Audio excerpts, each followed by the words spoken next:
Assalamualaikum warahmatullahi wabarakatuh. Halo sahabat. Nabi Ayub alaihissalam yaitu anak daripada Is bin Ishak bin Ibrahim alaihissalam. Beliau seorang nabi yang sangatlah kaya sekali. Ia juga mempunyai ternak yang bermacam-macam seperti sapi, kambing, kuda, keledai, unta, dan lain sebagainya. Beliau seorang yang sangatlah baik hati, suka mengeluarkan harta bendanya untuk membantu fakir miskin, yatim piatu, dan memuliakan tamu dan lain sebagainya. Kekayaannya itu tidak melalaikan ibadahnya kepada Allah Subhanahu wa Ta'ala. Kekayaan yang melimpah-limpah itu tidak menyebabkan ia menjadi sombong dan lupa kepada orang-orang yang miskin. Walaupun ia seorang yang sangatlah kaya raya, namun kehidupannya tidak pernah dilebih-lebihkan dan memamerkan hartanya kepada orang lain. Bahkan semakin kaya Nabi Ayub alaihissalam, ia semakin bertambah taat kepada Allah Subhanahu wa Ta'ala. Dengan kekayaan yang banyak dan keturunan yang banyak pula, ia tidak semakin kendor semangatnya untuk beribadah dan bersujud kepada Allah Subhanahu wa Ta'ala. Setiap orang yang beriman dan taat beribadah, syaitan selalu mencoba menggodanya. Demikian pula akan halnya terhadap Nabi Ayub alaihissalam. Dengan berbagai cara dan akal bulus, syaitan mencoba membujuknya dengan merayu-rayu dan dengan senjatanya yang ampuh agar Ayub dapat bergeser dari imannya dan dari ibadahnya. Berikut adalah cobaan yang Allah berikan kepada Nabi Ayub alaihissalam serta kesabaran daripada Nabi Ayub, dan semoga kita dapat mengambil hikmah daripada kisah ini. Pertama kali adalah harta bendanya habis, sehingga Nabi Ayub alaihissalam yang tadinya kaya raya lama-kelamaan menjadi miskin. Hal ini tidak menggoncangkan keimanannya, karena beliau senantiasa ingat bahwa semua manusia lahir ke dunia tidak membawa apa-apa. Kemudian Allah Subhanahu wa Ta'ala memberikan rizki, dan Allah lah yang memberikan kekayaan. Dan kepada Allah harta benda itu kembali, yakni Allah Subhanahu wa Ta'ala lah yang mengambil kembali harta tersebut.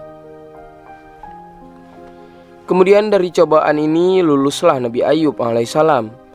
Beliau tidak bergeser sedikit pun dari imannya dan ibadahnya kepada Allah. Kemudian Allah mengujinya lagi. Anak-anaknya yang banyak itu sekarang banyak pula yang mati. Dari saat ke saat, cobaan dan ujian itu terus berjalan. Cobaan ini tidak mempengaruhi diri Nabi Ayub alaihissalam. Beliau ingat bahwa manusia semula dari Allah Subhanahu wa Ta'ala, kemudian kembalinya hanya kepada Allah, termasuk dirinya akan kembali pula kepadanya. Cobaan itu diterima kemudian oleh Nabi Ayub dengan sabar. Kemudian syaitan berusaha dengan sekuat-kuatnya untuk menggoncangkan keimanan Nabi Ayub. Dan Allah Subhanahu wa Ta'ala mengujinya dengan memberikan penyakit yang sangatlah dahsyat, penyakit yang tidak sembuh-sembuh, sehingga rupanya Nabi Ayub pun berubah dan kelihatannya sangatlah tua sekali. Tetapi ia pun tetap tenang dan sabar, tidak pernah mengeluh karena sakitnya itu. Dan segala ibadah yang dikerjakannya sebagaimana sebelum waktu ia sakit ia kerjakan. Bahkan kali ini ia bertambah khusyuk.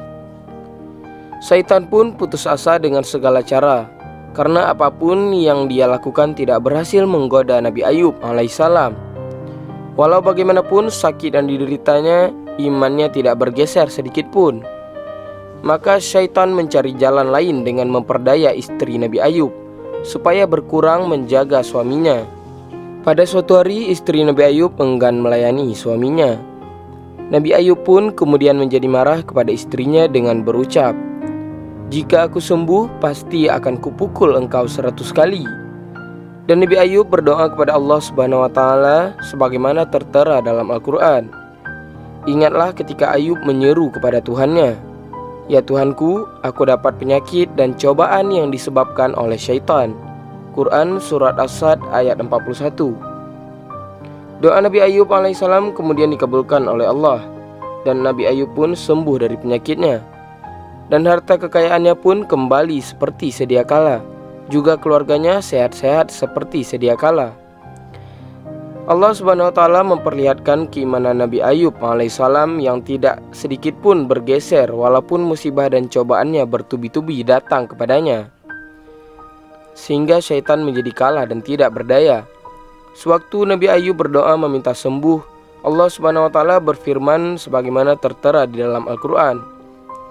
Hentakkanlah dan injaklah dengan keras kakimu ke atas bumi, niscaya terbit di sana mata air yang sangatlah sejuk.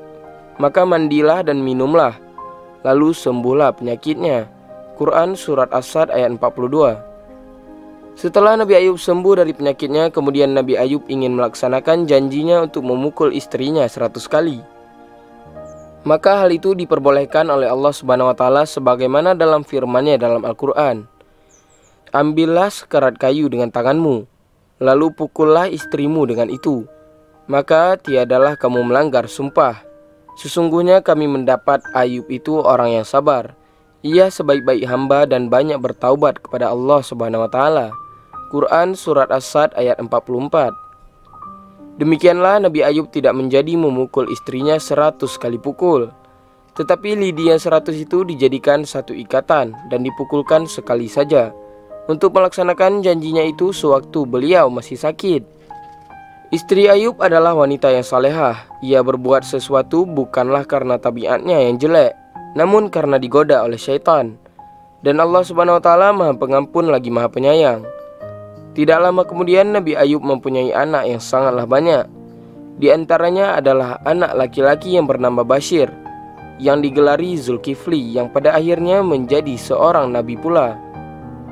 Demikian daripada kisah kesabaran Nabi Ayub dalam menghadapi berbagai cobaan. Semoga kita dapat mengambil hikmah daripada kisah ini. Lebih dan kurang saya mohon maaf. Wabillahi taufiq wal hidayah. Assalamualaikum warahmatullahi wabarakatuh.